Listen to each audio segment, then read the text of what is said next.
Will Wheaton wrote a book. I read said book, and all I'm currently thinking is...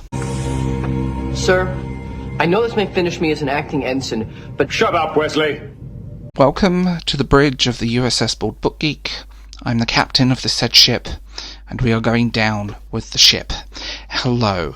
So I read Will Wheaton's Still Just a Geek, which is an annotated memoir of his original book, Just a Geek. Still Just a Geek. This book is a book of two halves, and this is where it kind of fell apart for me. But I'll talk about the first half. The actual positive side of the book is actually very interesting.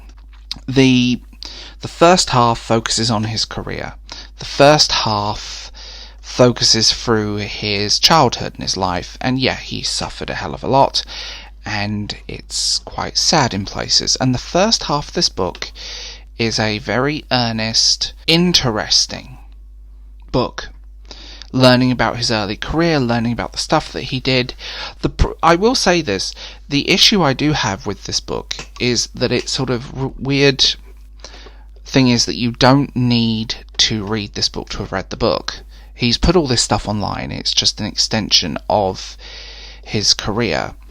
The first half keeps you interested, and you're reading, and it's fun, and it's quite a interesting book in that sense, and just learning about the guy's life.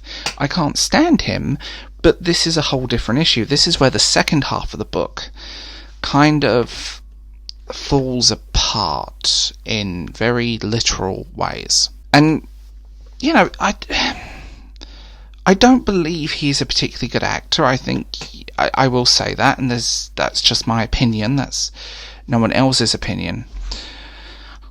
The second half of the book goes from this interesting book to I am whining. And it takes, and I mean literally, even the writing sense changes. It was bizarre. I mean, everything from his wife, they're in final notice bills, his wife doing endless hours to pull all of this stuff, and like, you could get a day job.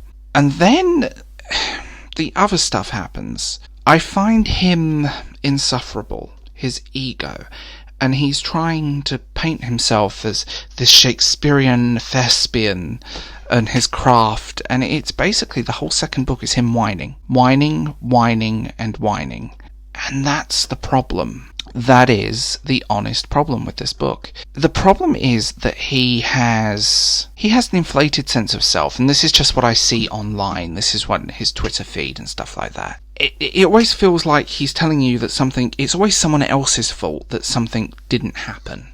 Like someone else was standing in his way to be famous, or to be an actor, or this role, or that role, and it just felt like the second half of the book was pretentious whining, and none of it's my problem.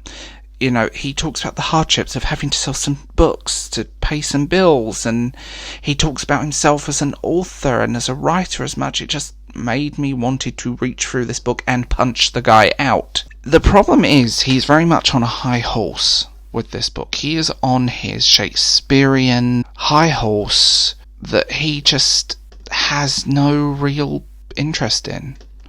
That's how I'll put it. He feels disconnected from the second half. The first half goes from genuinely interesting, quite personal and very thought-provoking, to I am a pretentious knob who needs to shut up. And that's the problem. And I find it kind of sad, actually, because I mean, his online presence is unlikable, and we're very different ends of the political spectrum. I find it bizarre. Honestly, I find the whole book disjointed, messy. You can read a lot of it on his blogs and online. He talks about this stuff constantly, and the second half of the book is nothing but pretentious whining. And as a Star Trek fan, shut up, Wesley.